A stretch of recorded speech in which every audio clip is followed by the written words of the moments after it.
welcome again to another Curator's Chat. I'm Jason French, Curator of Collections at the Behringer-Crawford Museum. This is the Wiedemann Mansion that's off of Park Street in Newport, and I'm here with the current owner, Roger. Roger, what is this home's history? So, mansion built for George Wiedemann. It was finished in 1894.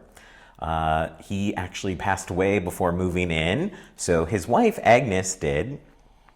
She was here for some time, but not too long because the mansion's really known as the Charles Wiedemann Mansion. So after Agnes passed away, his son moved in, and he really was the one that was here. He lived here until about, the mansion was sold to the Catholic Church in the 1950s.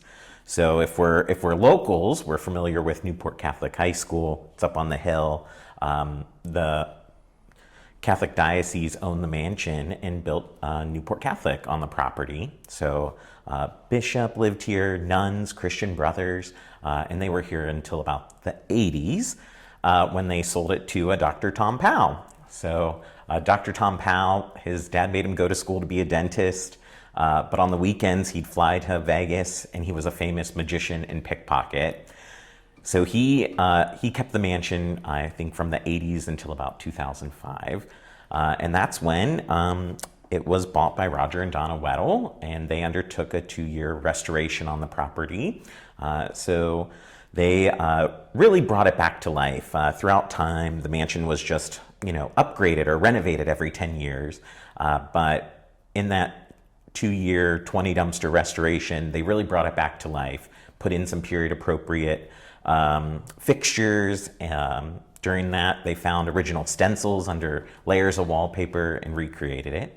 And then we were able to buy it from them about 2 years ago. So. Oh, excellent. So it's a fairly famous local architect as well that yep. built it, right? So Yep. Who was the architect? Architect Samuel Hannaford. So he designed Music Hall downtown, also the Wiedemann Brewery, which was located here in Newport. So it's funny, when you look at the outside of the structure, you can see the front half of the mansion is formal, and the back half is a little less, and maybe that's where the staff was. And you can also see that inside. The front half has all this gorgeous woodwork, and then in the back where they had the staff, it was a little less. So. And you were telling me earlier, woodwork-wise, that each room or a number of the rooms have different types of wood in them? Yes. So when you walk in, you have oak, and then the front room, you have cherry, mahogany, and sycamore that was used throughout. So each room features a different species of wood. The pocket doors are sandwiched with the wood, so when the door closes, the woodwork matches. So really just a beautiful piece of artwork really throughout. Well, it is a spectacular structure if you've not seen it before. It's an event center now, right? Is that correct? It is. So we do weddings, events, all that good stuff. We do holiday parties, and it's just nice to be able to share all of this with folks. So they get to see it, come in, experience it, kind of in all of its glory. Right. It is such a wonderful structure, and it's pretty large. Do you know how many square feet it is? I think we're a little under 10, between that 9,000 and 10 mark. Wiedemann, German name, so they were Germans. They commissioned a custom rookwood mantle. The mansion was struck by lightning, so it would have kind of burned up that mantle. It toppled that chimney.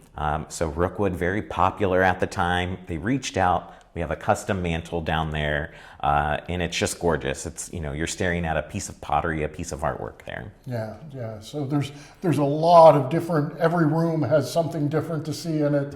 It's a wonderful place to come and experience, and certainly if you've got a party to plan, this is a place to look into.